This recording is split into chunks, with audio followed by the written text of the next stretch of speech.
Hello everyone my friends लोग, आप लोग देख सकते हैं ये कौन सी मशीन है। मैं आगे बताऊंगा वीडियो में।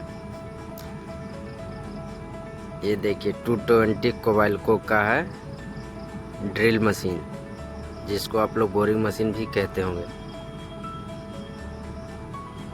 और इससे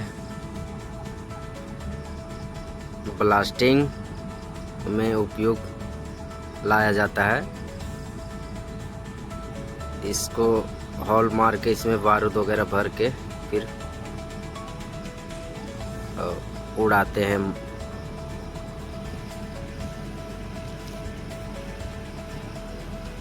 इतनी अच्छी है, आप लोग नहीं देखे होंगे तो गौर से देखिएगा।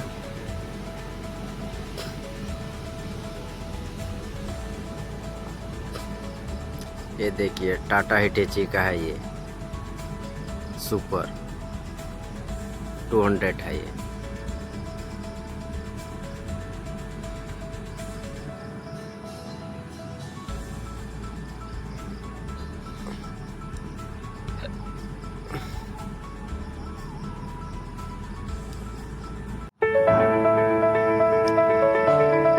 ये जो बगल में थोड़ा आप लोग को दिख रहा होगा, ये देखिए जेसीबी का है ये।